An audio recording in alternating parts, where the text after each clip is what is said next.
नमस्कार दर्शकों, आपके साथ मैं हूं गौरव अग्रवाल। मेरे साथ हैं सुरभि और इस वक्त की बड़ी खबर राजधानी दिल्ली से आ रही है। दिल्ली से 3 आतंकी गिरफ्तार किए गए हैं। दिल्ली पुलिस की स्पेशल सेल ने इनकी गिरफ्तारी की है। पाकिस्तान की खुफिया एजेंसी ISI से जुड़े आतंकी शहजाद भट्टी से जुड़े थे तीनों आतंकी। इनकी गिरफ्तारी उत्तर प्रदेश, मध्य प्रदेश और पंजाब से हुई है। इन आतंकियों पर आरोप है कि इन्होंने पंजाब के गुरदासपुर में थाने पर हैंड ग्रेनेड फेंका था और भी कई जगहों पर इन्होंने रेकी कर रखी थी। तो बड़ी कामयाबी दिल्ली पुलिस को, 3 आतंकी दिल्ली से गिरफ्तार किए गए हैं। यूपी, MP, पंजाब से तीनों की गिरफ्तारी हुई है। इन आतंकियों पर आरोप है कि इन्होंने पंजाब के गुरदासपुर में थाने पर हैंड ग्रेनेड फेंका था और भी कई जगहों पर इन्होंने रेकी की थी।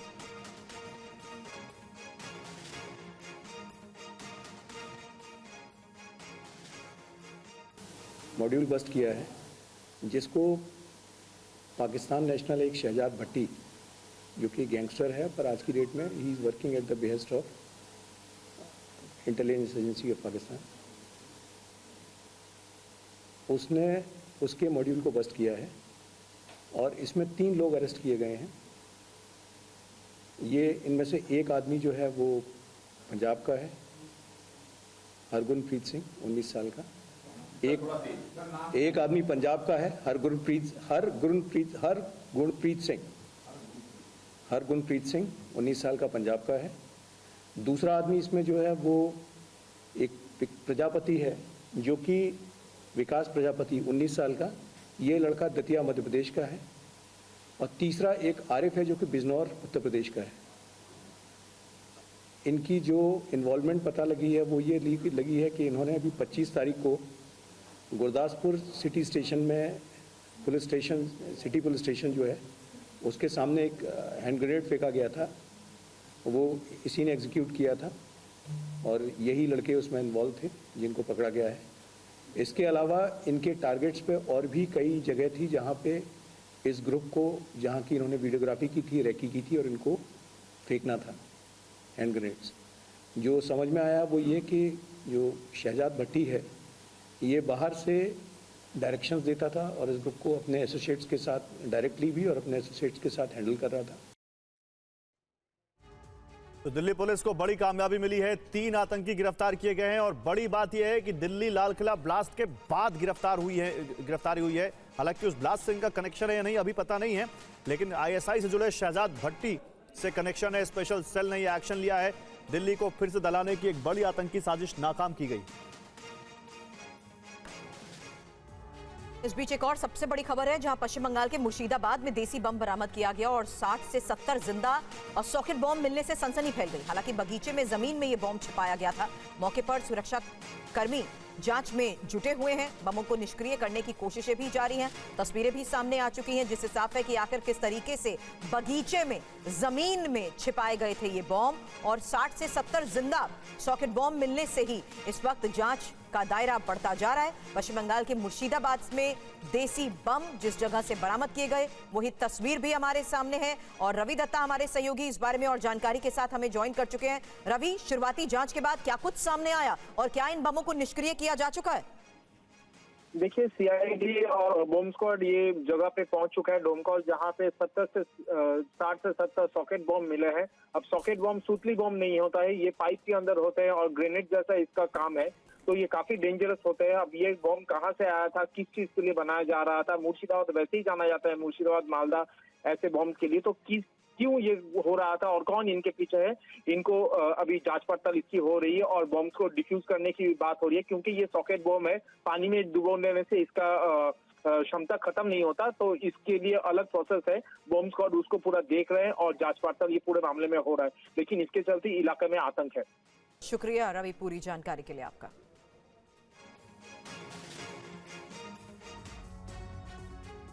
चुनाव आयोग ने 12 राज्यों और केंद्र शासित प्रदेशों में जारी SIR प्रक्रिया की समय सीमा 1 हफ्ते बढ़ा दी है। इससे मतदाताओं को वोटर लिस्ट में अपने नाम की सही जानकारी देने का अतिरिक्त समय मिल गया है।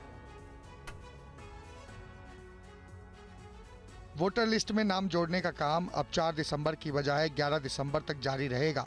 ड्राफ्ट मतदाता सूची अब 16 दिसंबर को प्रकाशित होगी। और फाइनल वोटर लिस्ट 14 फरवरी 2026 को जारी की जाएगी। चुनाव आयोग के इस नए निर्देश से SIR प्रक्रिया में जुटे प्रशासन और वोटरों को अतिरिक्त समय मिल चुका है, तो वहीं विपक्ष को चुनाव आयोग और सरकार पर हमले का नया मौका मिल गया। जिस तरह से जल्दबाजी में SIR की जा रही है, इससे करोड़ों लोगों के वोट कटने की आशंका हो गई है। मैं निजी अनुभव के आधार पर कहता हूं, मैं बहुत जगह गया हूं इसके बाद। समय बढ़ाया है 1 हफ्ते, तो खुद महसूस कर लिया इन्होंने, क्योंकि इनका टारगेट पूरा नहीं हो रहा था, अव्यवहारिक है।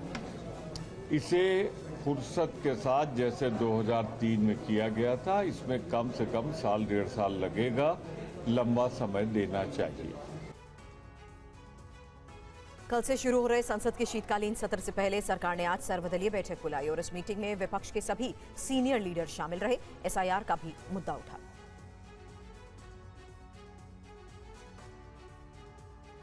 आज हुई सर्वदलीय बैठक में 36 दलों के 50 नेता शामिल हुए और संसद को सुचारू ढंग से चलाने के लिए सभी दलों के नेताओं ने 2 घंटे तक मंथन किया। बैठक के बाद संसदीय कार्य मंत्री किरेन रिजिजू ने कहा कि हम विपक्ष की बात सुनने के लिए तैयार हैं। संसद सबकी है। अपोजिशन पार्टी ने कई मुद्दे रखे हैं, SIR भी उनमें से एक है, लेकिन ये कहना कि SIR को लेकर के पार्लियामेंट चलने नहीं देंगे, ऐसा सब पॉलिटिकल पार्टी ने नहीं कहा है।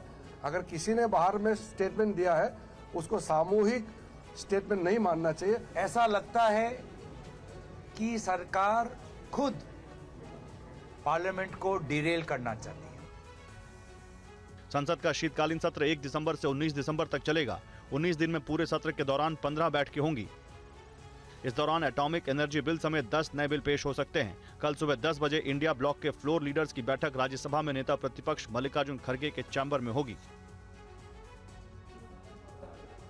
और SIR प्रक्रिया पर सियासी घमासान जारी है। 12 राज्यों में SIR प्रक्रिया की समय सीमा बढ़ाए जाने और बिहार में SIR पर हमारे संवाददाता आनंद पांडे ने JDU के कार्यकारी अध्यक्ष संजय झा से खास बात की। सर, चुनाव आयोग ने SIR अपडेट करने की जो समय सीमा है उसको 1 हफ्ता और बढ़ा दिया है। देखिए, बिहार में ये एक्सरसाइज हुआ, उसी के लिए पिछला सेशन वॉश आउट कर दिया विपक्ष ने, और बिहार में ये एक्सरसाइज 1 महीने में हुआ। और उसके बाद मुझे नहीं लगता है कि एक भी कंप्लेन आया किसी का। इलेक्शन कमीशन बोलता रहा हर एक पार्टी को, जो बिहार की पार्टियां थी, कि आपके BLO हैं, कोई कंप्लेन है तो हमको बताइए कहीं का। एक कंप्लेन नहीं आया कि हमारा नाम काट दिया गया। उसके बाद बिहार में चुनाव हो गया। इतना बड़ा एक्सरसाइज हुआ बिहार में इलेक्शन का, मैक्सिमम टर्न आउट था लोगों का, हाईएस्ट पोलिंग हुआ है बिहार में। एक वोटर नहीं मिला होगा जो ये कहा हो कि बिहार में इलेक्शन में हम बूथ पे गए और हमको वोट नहीं देने दी। अगर यही आधार है SIR, क्योंकि पूरा विपक्ष के नेता पूरा बिहार में यात्रा इसी के नाम पर की, तो बिहार का रिजल्ट तो सामने में है। रिजल्ट में जनता ने बता दिया कि ये कोई मुद्दा था ही नहीं जिस मुद्दा को लेकर चल रहा। यूपी के मुरादाबाद में एक BLO ने आत्महत्या कर ली। परिवार का दावा है कि SIR प्रक्रिया में काफी दबाव था, इसलिए आत्महत्या की। वहीं राजस्थान के धौलपुर में भी एक BLO की मौत को लेकर खबर है। पूरा मामला इस रिपोर्ट में देखिए। देश भर के 12 राज्यों में SIR की प्रक्रिया जारी है। देश भर में काम के दबाव में कई BLO की मौत का दावा किया जा रहा है। यूपी के मुरादाबाद में BLO की ड्यूटी में लगे एक शिक्षक ने आत्महत्या कर ली। परिजनों का दावा है कि काम के दबाव के चलते BLO सर्वेश ने आत्महत्या की। उसने सुसाइड नोट में काम का प्रेशर होने का जिक्र किया है। दबाव के कारण सुसाइड करा उन्होंने। किन लोगों का दबाव था? इतना प्रेशर है, रात के 1-2 बजे मैं काम करवा रही हूँ, उनके साथ खुद काम कर रहे हैं, तो कह रहे बताओ मैं क्या करूँ मैं। वहीं राजस्थान के धौलपुर में एक BLO अनुज गर्ग की देर रात अचानक तबियत बिगड़ गई। परिजन उन्हें तुरंत अस्पताल ले गए, जहां डॉक्टरों ने उन्हें मृत घोषित कर दिया। मृतक के भाई का कहना है कि काम की वजह से वो मानसिक दबाव में था। जो सरकारी टीचर था वो BLO का कार्य भी था उसके पास, तो वो सुबह 5 बजे से लेकर रात के 1 बजे तक कार्य करता था BLO का। तो इसकी वजह से उसके मानसिक दबाव में आ गया और उसकी डेथ हो गई। और यूपी में कफ सिरप तस्करी मामले में पुलिस को बड़ी कामयाबी हाथ लगी है। अभियुक्त शुभम जायसवाल के पिता भोला प्रसाद को गिरफ्तार किया गया है। कोलकाता एयरपोर्ट से भोला प्रसाद की गिरफ्तारी हुई है। थाईलैंड भागते समय पुलिस ने भोला प्रसाद को पकड़ा है।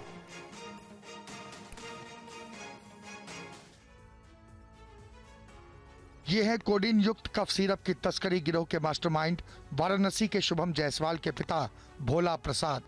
पुलिस ने भोला प्रसाद को कोलकाता एयरपोर्ट पर दबोचा। सिरप तस्करी में दायर एफआईआर में नाम आने के बाद से भोला प्रसाद फरार चल रहे थे। ये कोलकाता से थाईलैंड जाने की तैयारी में थे, तभी पुलिस ने गिरफ्तार किया।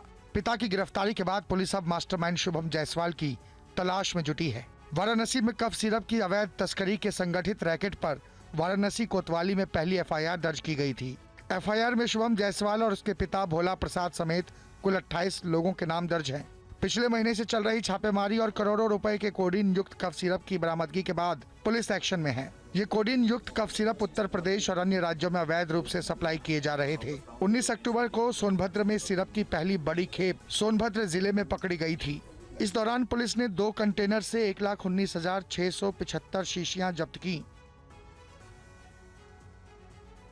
मध्य प्रदेश के रतलाम में स्कूल की प्रिंसिपल के खिलाफ एफआईआर को लेकर एक खबर है, जहां स्कूल के छात्र ने आत्महत्या की कोशिश की और मोबाइल लाने पर प्रिंसिपल ने डांट दिया था। हालांकि छात्र ने तीसरी मंजिल से छलांग लगाई। घायल छात्र अस्पताल में भर्ती है। 2-4 टीचर मेरे पास आए और उनने बोला कि तुम फोन लाए थे ना स्कूल में। मैंने बोला हाँ मैं फोन लाया था गलती से। तो फिर उनने बोला कि जाओ प्रिंसिपल मैम के पास। फिर मैंने उन टीचर्स को भी बोला कि मैम अगली बार से मैं नहीं करूँगा, पर एक टीचर ने बोला कि अगली बार तो तुम्हारा आता ही नहीं है, तुम तो ऐसे ही रहोगे। फिर उसके बाद में वो मेरे को प्रिंसिपल मैम के पास ले गए।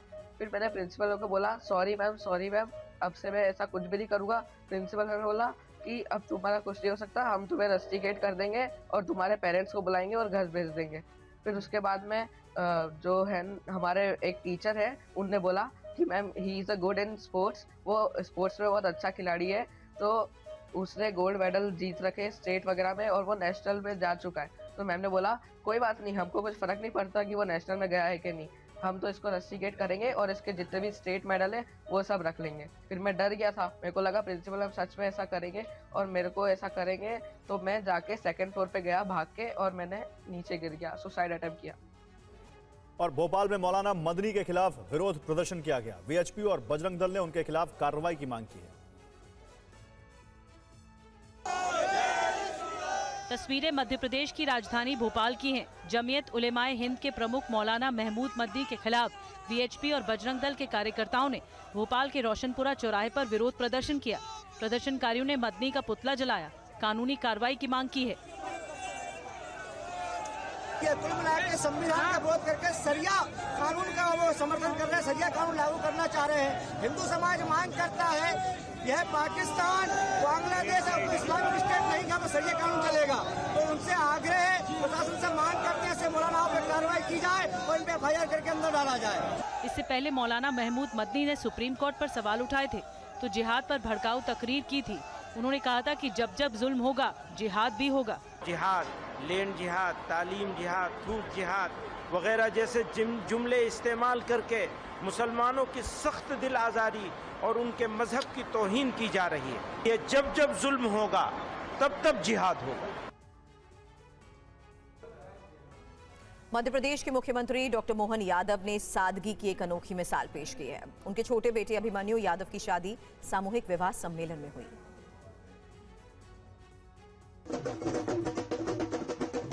बैलगाड़ी पर बैठे ये युवक और युवती कोई आम दूल्हा दुल्हन नहीं है, ना ही ये किसी फिल्म की शूटिंग का सीन है, बल्कि यह है मध्य प्रदेश के सीएम मोहन यादव के बेटे के विवाह से पहले की कुछ झलकियां।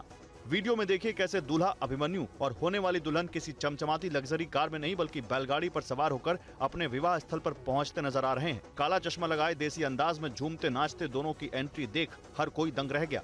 बैलगाड़ी पर बैठे खुद दूल्हा दुल्हन भी इस सादगी भरी शादी से फैसले पर पूरी तरह खुश नजर आए।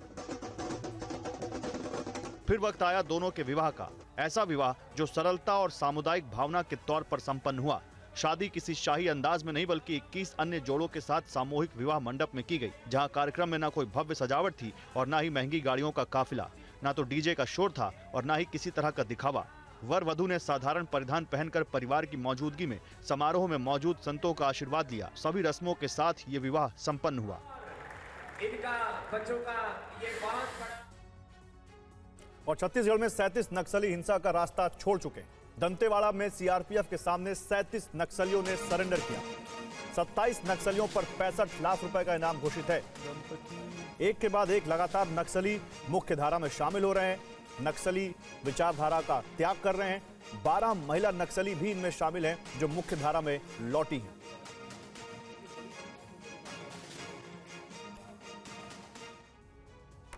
और महाराष्ट्र के ही नांदेड़ में लव अफेयर की वजह से युवक के मर्डर को लेकर एक खबर है, जहां मामले में लड़की के पिता समेत 5 लोगों की गिरफ्तारी हुई है। बड़ी बात यह है कि लड़की ने शव के साथ शादी की रस्में भी निभाई। प्रेमी की लाश के पास बैठकर प्रेमिका ने लगाई हल्दी, मंगलसूत्र पहना और कुमकुम से भरी मांग।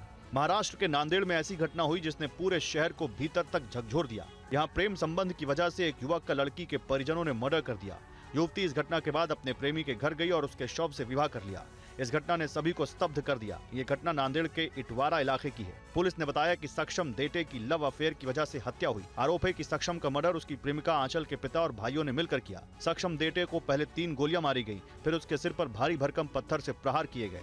सक्षम ने मौके पर ही दम तोड़ दिया। पुलिस तफ्तीश में पर्दाफाश हुआ है कि आंचल के परिवार की नाराजगी का कारण सिर्फ इतना था कि सक्षम दूसरी जाति का था।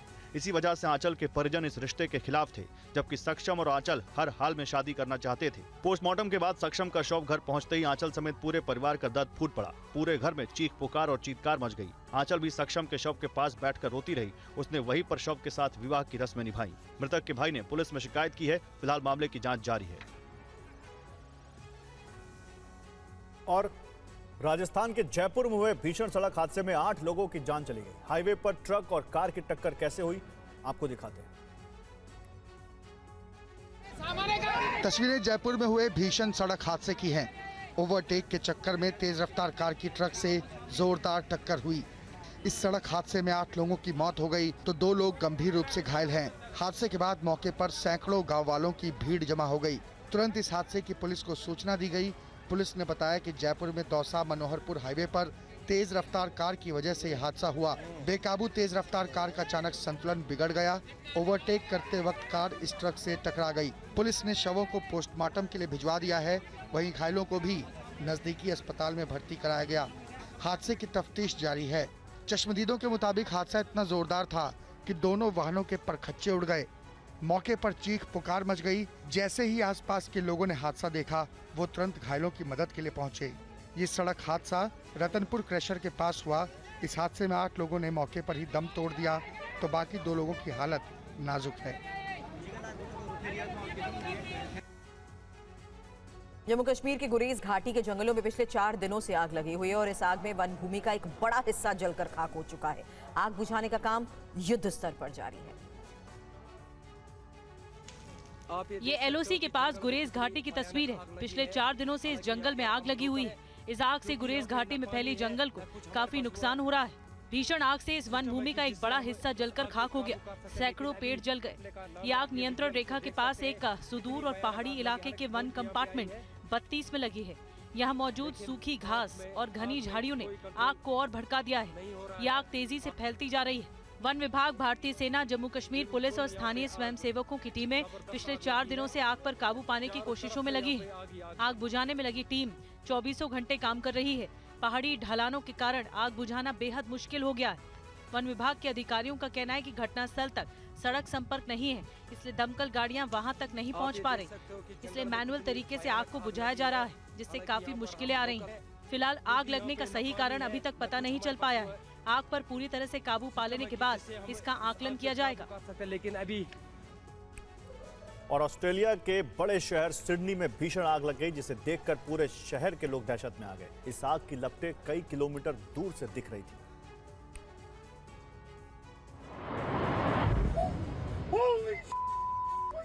ये आग सिडनी के वेस्ट फैसिलिटी सेंटर में लगी है, जो देखते ही देखते आग के गोले में तब्दील हो गया। बताया जा रहा है भीषण विस्फोट के बाद पूरा संयंत्र धू-धू कर जलने लगा। वेस्ट फैसिलिटी सेंटर में विस्फोट की आवाज काफी दूर तक सुनाई गई। इसके बाद आग लग गई। आग की लपटें 500 फीट ऊपर तक उठती दिखी। भीषण विस्फोट के कारण आसपास की इमारतों की दीवारें भी ढह गईं। बताया जा रहा है कि केमिकल टैंक फटने के कारण विस्फोट हुआ और आग लग गई।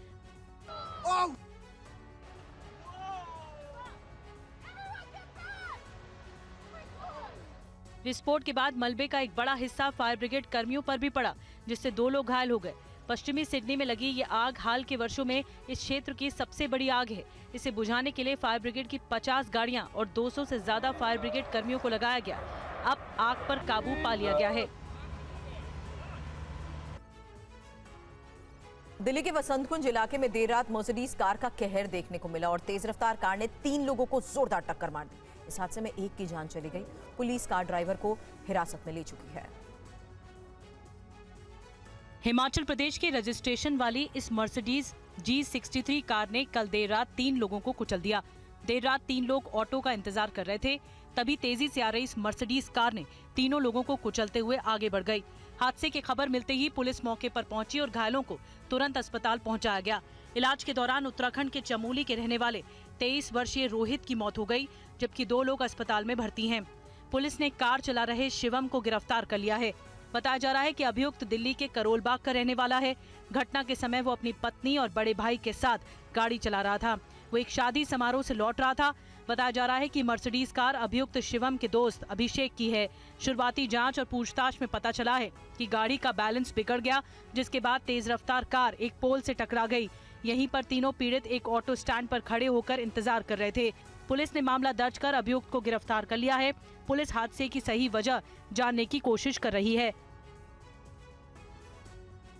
और दिल्ली के वसंत कुंज में मर्सिडीज कार ने कैसे टक्कर मारी, कौन चला रहा था कार, देर रात क्या हुआ, आइए आपको दिखाते हैं टीवी 9 संवाददाता पुनीत शर्मा की ग्राउंड रिपोर्ट। ये जो गाड़ी है वो शिवम नाम का शख्स चला रहा था, जो अपनी पत्नी और भाई के साथ एक शादी समारोह से वापस लौट रहा था। लेकिन जैसे ही ये वसंत कुंज के एम्बियंस मॉल के पास पहुंचे तो वहां पर ये गाड़ी अनियंत्रित हो गई और उसके बाद ये वहां पर जा रहे 3 लोगों को टक्कर मारी। इस एक्सीडेंट में 23 साल के रोहित की मौत हो गई, जो कि चमोली का रहने वाला है। फिलहाल जो मर्सिडीज गाड़ी आप उसकी हालत देखेंगे, ये टायर, चारों जो टायर हैं लगभग पूरी तरीके से हट चुके हैं। आप देखेंगे कि रफ्तार इतनी तेज थी, ये टायर यहाँ भी पीछे पूरा फटा हुआ है। और ये हिमाचल नंबर की गाड़ी है। फिलहाल मर्सिडीज G63, चारों टायर अगर आप इसके देखेंगे तो इस तरीके से ये टायर इसके फट चुके हैं। जबकि आगे के हिस्से में अगर आपको दिखाएं, आगे से जो ये देखेंगे आप नीचे की तरफ, ये पूरा हिस्सा टूट चुका है। ये जो गाड़ी है वो उसके दोस्त की थी, जिसको लेकर के शादी समारोह में गया था। लेकिन बताया जा रहा है कि गाड़ी अनियंत्रित हुई, जिसके बाद ये पलट गई और वहां जा रहे 3 लोगों को टक्कर मारी। दिल्ली में एक बार फिर आग का कहर देखने को मिला। चंद पल में 4 जिंदगियां भी खत्म हो गई। आग लगने की घटना डिग्री एक्सटेंशन इलाके की है।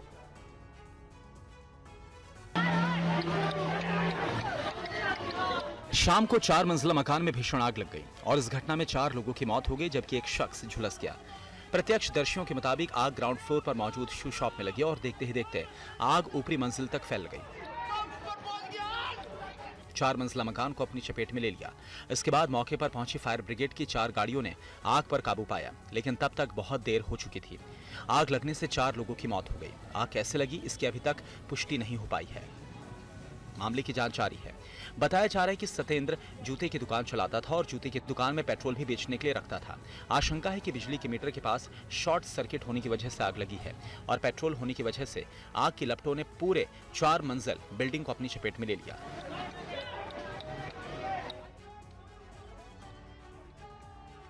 जब आग लगी उस समय बिल्डिंग में 15 से 20 लोग मौजूद थे, जिन्हें रेस्क्यू करके बाहर निकाला गया। हादसे में सतेंद्र गुप्ता और उसकी बहन अनीता की मौत हो गई है। और दिल्ली में सीआईएसएफ के हेड कांस्टेबल ने एक नाबालिग की गोली मारकर हत्या कर दी। आरोपी हेड कांस्टेबल को गिरफ्तार कर लिया गया है। मृतक नाबालिग की उम्र करीब 17 साल है। उसे शाहदरा में community centre DDA market MS park के पास गोली मारी गई। वारदात की सूचना मिलते ही क्राइम ब्रांच की टीम मौके पर पहुंची और मामले की जांच में जुट गई। मृतक युवक न्यू मॉडर्न शाहदरा का रहने वाला था। न्यू मॉडर्न शाहदरा में थी, उस शादी में कुछ लोग आए हुए थे, उनका कुछ झगड़ा हुआ इस लड़के के साथ और इस बाबत इस लड़के को गोली मारी है, जो अभी हम लोगों को पता चला। आगे की जांच हम करें। हत्या के अभियुक्त CISF के हेड कांस्टेबल को गिरफ्तार कर लिया गया। साथ ही उसके पास से एक पिस्टल भी बरामद की गई। वहीं दिल्ली के आया नगर इलाके में भी गोलीबारी की एक घटना सामने आई है। फतेहपुर बेरी थाना क्षेत्र के आया नगर में लोगों ने गोली चलने की आवाज सुनी। इसके बाद जब वो मौके पर पहुंचे तो एक व्यक्ति गोली लगने से घायल अवस्था में मिला, लेकिन बाद में उसकी मौत हुई। 52 वर्षीय रतन आया नगर के ही रहने वाले थे। वारदात की सूचना मिलते ही पुलिस और फॉरेंसिक टीमें तत्काल हरकत में आई और घटनास्थल पर पहुंचकर जांच शुरू कर दी। पंजाब के लुधियाना में देर रात शादी समारोह के दौरान दो गैंग के बीच फायरिंग हुई, जिसमें 2 लोगों की मौत हो गई। पुलिस मामले की जांच में जुटी है। पंजाब के लुधियाना में इस शादी पंडाल में उस समय गोलियों की आवाज सुनाई दी जब 2 गैंग के बीच गोलियां चलने लगी। रात यहीं शादी की पार्टी चल रही थी। 7 फेरों के लिए लड़का लड़की को तैयार किया जा रहा था। तभी पंडाल में मौजूद 2 गैंग्स के बीच फायरिंग शुरू हो गई। गोलियों की आवाज से पंडाल में सन्नाटा छा गया। लोग खुशी में नाच गा रहे थे। तभी अचानक शुरू हुई फायरिंग के बीच पंडाल में मौजूद लोग दहशत में आ गए। घटना के बाद शादी में मौजूद लोगों में अफरा तफरी मच गई। 2 गैंग के बीच गोलीबारी में 2 लोगों की मौत हो गई और 2 लोग घायल हो गए। इन्हें पास के अस्पताल में पहुंचाया गया, जहां उनका इलाज जारी है। फायरिंग की सूचना मिलने के बाद मौके पर पहुंची पुलिस ने जांच शुरू की। वहां मौजूद लोगों से पूछताछ की। पुलिस ने 2 शवों को अपने कब्जे में लेकर पोस्टमार्टम के लिए भेज दिया। अपराधियों के पकड़ने के लिए पुलिस ने टीम गठित की है। पुलिस ये भी पता लगाने की कोशिश कर रही है कि ये दोनों गैंग एक ही शादी समारोह में कैसे पहुंचे। शादी समारोह में खूनी वारदात के पीछे किसका हाथ है। और यूपी के पीलीभीत में एक कार तालाब में डूब रही थी। 2 युवकों ने देखा तो तुरंत बहादुरी दिखाते हुए तालाब में कूद पड़े। इन दोनों युवकों ने जान पर खेलकर कार के ड्राइवर की जिंदगी बचाई।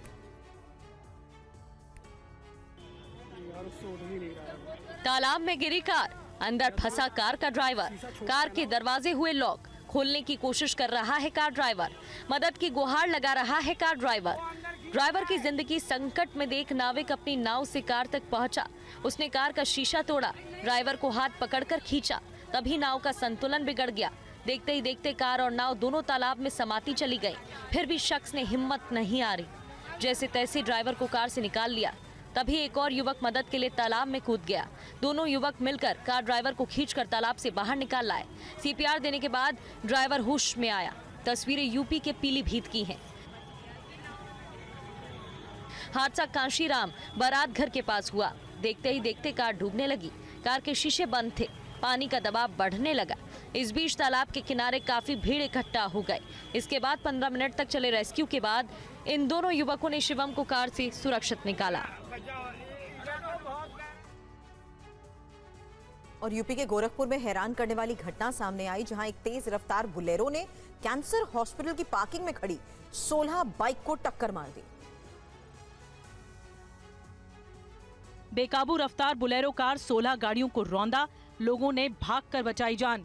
अस्पताल परिसर में मची अफरा तफरी। तस्वीरें गोरखपुर के हनुमान प्रसाद पौद्दार कैंसर हॉस्पिटल की हैं। तेज रफ्तार बुलेरो बिना ब्रेक लगाए पार्किंग में खड़ी गाड़ियों को रौंदती चली गई। 2 लोगों ने किसी तरह भागकर अपनी जान बचाई। हॉस्पिटल कैंपस में अफरा तफरी मच गई। कर्मचारियों ने बुलेरो ड्राइवर को पकड़कर पुलिस के हवाले कर दिया।